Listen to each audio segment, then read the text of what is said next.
Bonjour à tous, j'espère que vous avez passé un très bel été.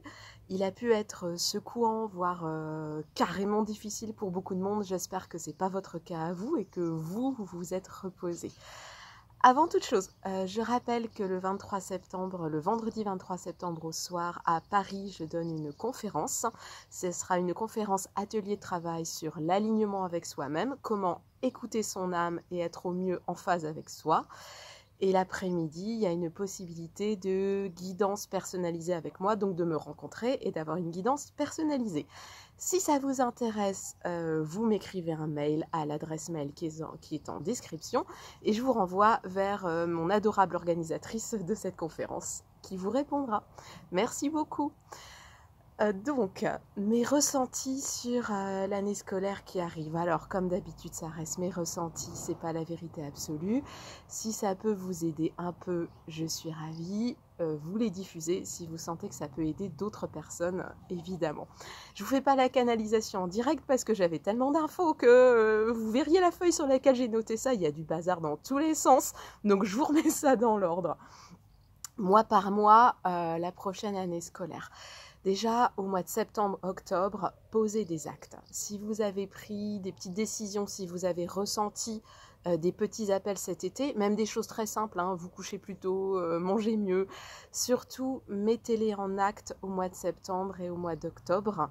L'alignement avec soi et l'ouverture de conscience, ça n'est pas qu'intérieur, ça passe aussi et surtout par les actes concrets.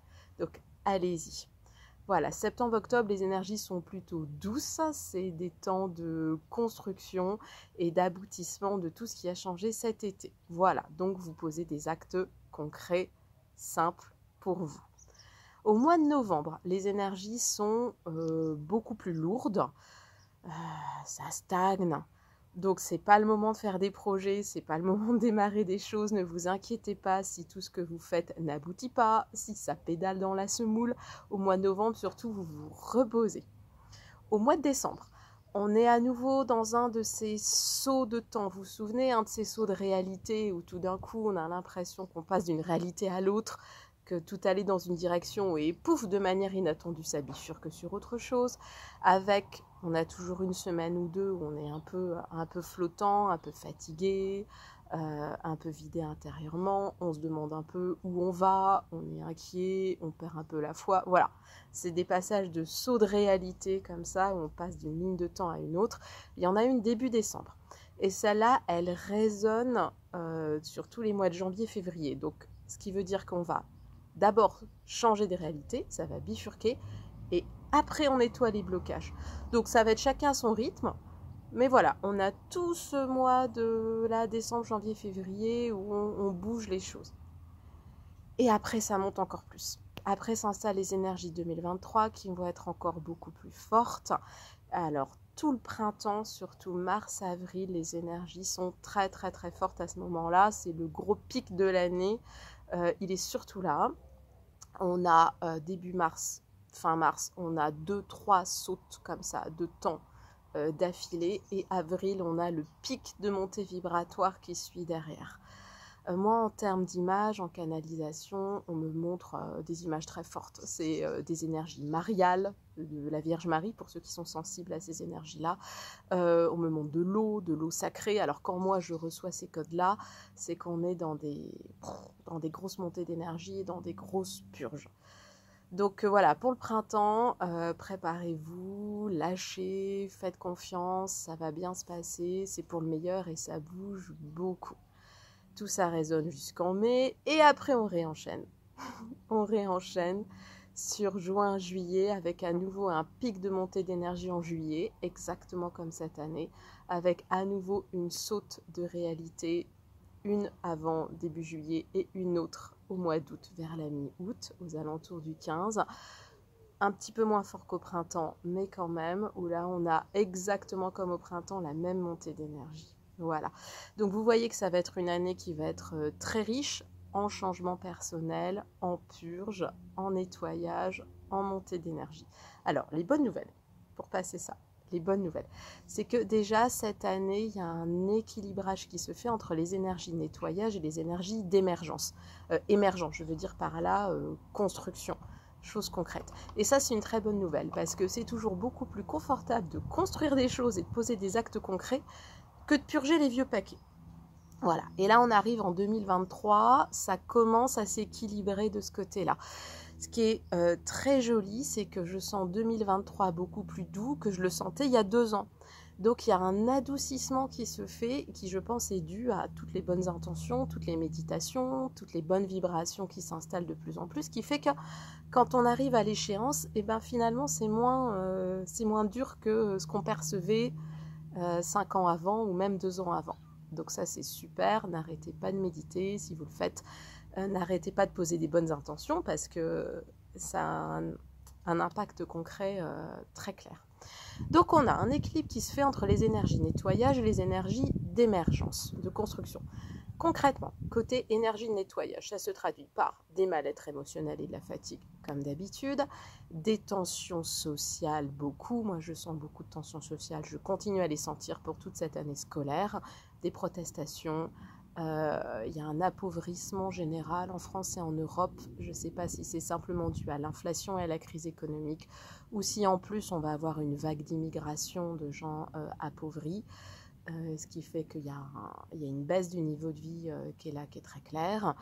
Il y a une angoisse un peu paralysante côté écologie et côté changement climatique. Il va y avoir des alarmes de plus en plus fortes, sans pour l'instant vraiment d'actes concrets qui contrebalancent. Donc on est dans ce moment-là très désagréable, où les alarmes sont là, angoissantes, mais insuffisantes. Donc on garde du recul, ça c'est juste pour un temps, hein, tout ça va se rééquilibrer. Voilà, il y a tout ça du côté des énergies de nettoyage. Au niveau politique, il y a énormément de tensions. Je sens arriver une ou deux lois un peu compliquées. La guerre en Ukraine, par contre, ça pèse doucement. Pour le Covid, ne vous inquiétez pas, il y aura probablement une alarme ou deux avec un peu d'angoisse. Ah mon Dieu, ça reprend. Mais en fait, non, ça va aller. Voilà, ne vous en faites pas de ce côté-là. Côté énergie de construction, par contre, il y a beaucoup de choses sympathiques.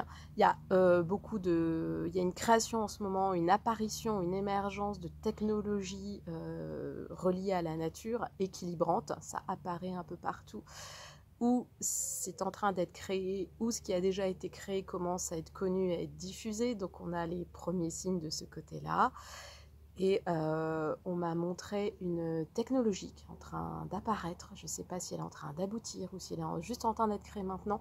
Au niveau des transports, au niveau des déplacements, c'est pas une voiture électrique, c'est encore une toute autre technologie, peut-être un biocarburant, mais en tout cas quelque chose de plus silencieux, de beaucoup moins polluant et qui va permettre de garder les conforts de vie et de garder certaines structures de vie. Voilà. Donc comme d'habitude, on a d'un côté des choses angoissantes et des structures qui s'effondrent, et de l'autre côté, en équilibre, on a beaucoup de choses fécondes qui se construisent. Et les deux courants font deux lignes de réalité différentes avec deux taux vibratoires très différents qui coexistent. Voilà. Donc vous, ce que vous pouvez faire de concret, déjà vous vous connectez absolument à votre propre lumière, en sachant que la lumière est différente pour chacun. Pour certains, c'est méditer, pour d'autres, c'est avoir une maison magnifique, pour d'autres, c'est faire les plus beaux pains au chocolat du quartier. Donc vous vous connectez à votre propre lumière.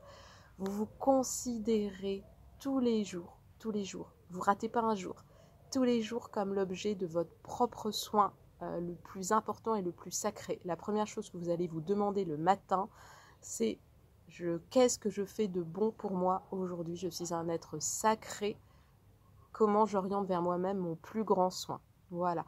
Vous respectez énormément les choix des autres qui peuvent être très différents de vous. Chacun sa lumière, chacun sa ligne de temps, chacun sa ligne de réalité. On ne fait pas tous la transition au même moment. Donc, la plus grande tolérance envers l'endroit où en est chacun, surtout, et chacun à sa place. Vous gardez confiance. On n'entre pas dans la peur qui sert à nous protéger physiquement et psychiquement, mais qui, là, dans cette transition, ne sert pas à grand-chose. On n'arrête pas de me dire et de me redire que ce futur-là plus chouette existe déjà. Comme un point d'ancrage, il existe quelque part, juste on y va. Par un chemin qu'on est en train de créer, qu'on est en train de choisir. Donc on y va par le chemin A ou le chemin B ou le chemin C, mais de toute façon, on y va. Donc on reste très confiant là-dessus. Si vous méditez et que vous faites des soins collectifs, Je vous recommande maintenant, vu les énergies là, de construction qui arrivent, de visualiser des actes concrets. Imaginez, visualisez, ancrez dans la terre, des technologies non polluantes, des transports respectueux de la nature, des personnes qui en masse se rapprochent d'eux-mêmes, choisissent leur lieu de vie, leur métier, leurs conjoints, leurs amis qui sont justes, qui résonnent pour eux. Vraiment, plus là vous imaginez, plus vous visualisez, plus vous ancrez du concret, plus ça va être efficace. On va sortir des temps où le changement se fait intérieurement, petit à petit, où on se pose des questions sur soi, on nettoie les vieilles choses, pour entrer dans des temps où ça doit être concret. Donc visualisez ça et accompagnez ça. Voilà. Je reviendrai de toute façon avant 2023. Je vous referai une canalisation sur tout 2023. Là, c'était sur l'année scolaire. J'aurai certainement encore d'autres infos parce que les énergies auront bougé. Et la prochaine vidéo, je vais vous parler des êtres de lumière, comment on les contacte, comment on s'en sert, comment on se fait accompagner. Et je vais surtout essayer de vous les dessiner, parce que puisque je les vois, autant vous les montrer. Je vous souhaite le meilleur. À très bientôt.